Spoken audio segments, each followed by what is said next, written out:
Education is not just the filling of a pail, but the lighting of a fire. I had an opportunity to hear Dr. Frank Graham talking thoughts that really hadn't been taught much. I had the great privilege to play basketball for the greatest basketball coach that's ever lived. I truly believe I wouldn't be where I am today if I had chosen another university.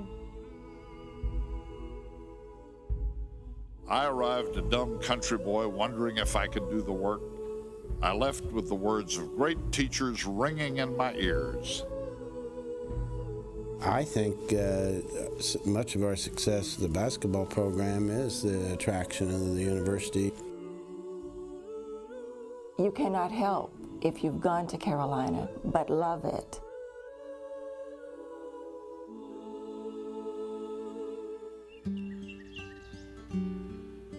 Charles Kuralt is right just about in the center, kind of the east center of the old Chapel Hill Cemetery.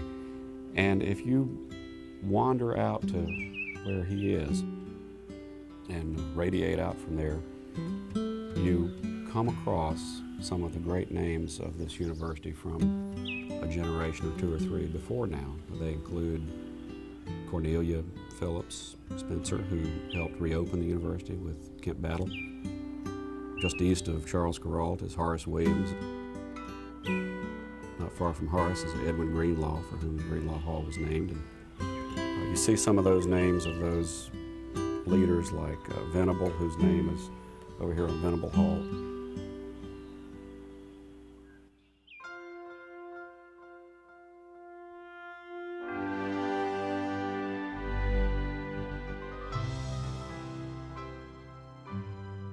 If you were here or around here in the 1930s and early 40s, you knew it as a perfectly wonderful place. The campus was so much smaller. The Tar Heels' Dennis Jones up the bat. Emerson Stadium, where they had baseball games, was one of the most wonderful places at all. It was right up there where Lenore Hall is, so it was the then center of campus.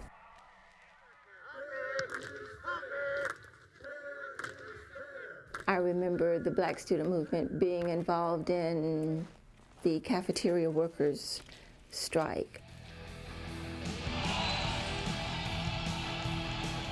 We had a lot of things going on. That was during Kent State, so that was a stretch where everyone rebelled and sort of skipped exams. I think of being here in the 80s as the dog years, because that's when dogs were still able to roam campus, not on leashes, and they all had the colorful scarves on.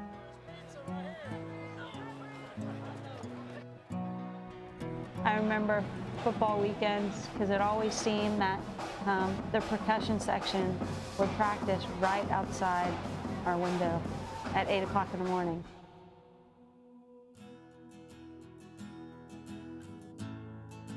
My moving day, I packed up with my older brother, and I don't know that I've ever had that same sense of excitement and wonderment. And while I didn't know what was going to happen, I knew deep down that good things were going to happen. One of the things that I don't believe you realize when you go to college is the impact of who you're going to meet. What is the bond that connects Carolina? What is it Charles Kuralt says? It is not the well or the bell or the stone walls or the crisp October nights or the memory of dogwoods blooming.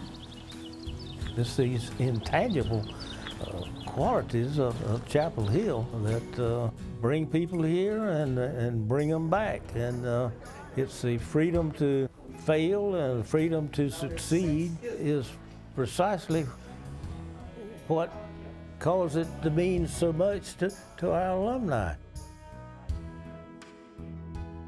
I cannot imagine that I would be able to love another place quite so deeply, nor to be affected by it quite so much.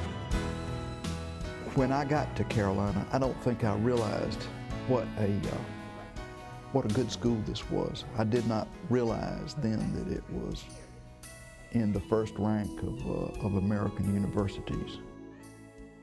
This is the center of something in the whole Southeast that has changed contemporary life, that has made it better. We have been, as the book said, we have been the light on the hill. And Edward Kidder Graham said back there in the early 1900s, the boundaries of this place are coterminous with the boundaries of the state. What he meant by that was that where it is appropriate and legitimate, the university is going to be concerned about the problems of the people outside teaching and research. So you build a big hospital, and so you develop an institute of government, you put university television on the air and university radio and so on. And I think that now Chapel Hill is in its full power.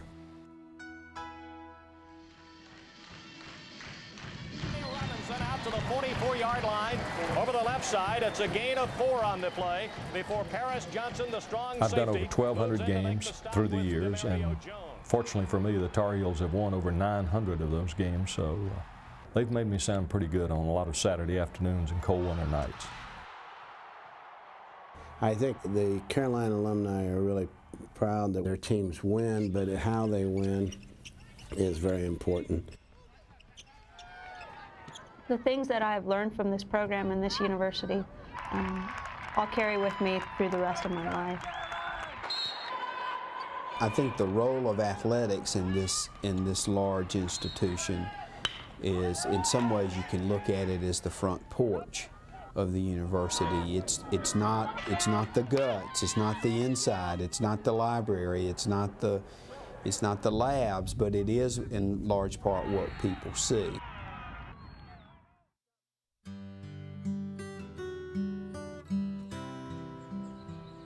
I still walk through the campus sometimes, some days now, just as I did when I was here, and you get this tingly feeling. No matter how many times you walk through it, no matter where you go, you'll never see everything. You'll never feel everything.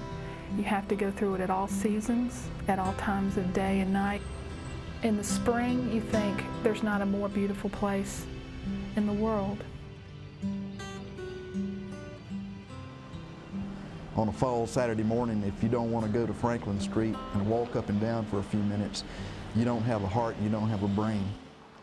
Franklin Street is and always has been, and of course we hope always will be, the heart of Chapel Hill. If you talk to people who were here in the 40s, and they remember Franklin Street a certain way, in the 50s, the 60s, 70s, and you talk to these kids today, and Franklin Street is still very special to the people here now. They don't love Franklin Street any less. I may see Franklin Street different, but they don't. So when I take a kid on a campus tour to sell them on this university, the tour ends up on Franklin Street. That's one of the best parts of the tour, because what's happening in the recruit's mind, in my opinion, is she's gazing across this part of the campus, because I almost consider the Chapel Hill itself a part of the campus, and she's feeling that, yes, I can be happy here, I can fit in here.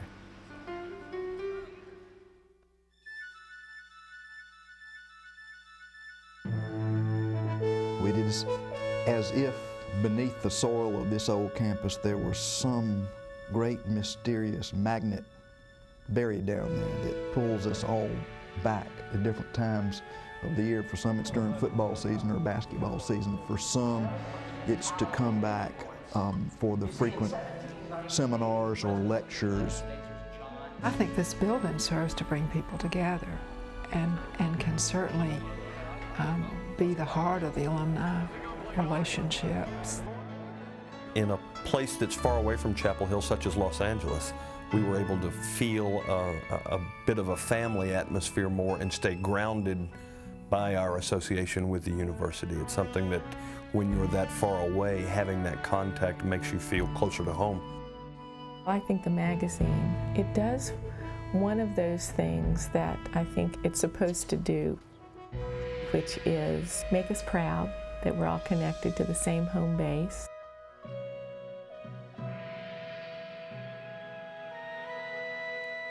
We do need to give back to it.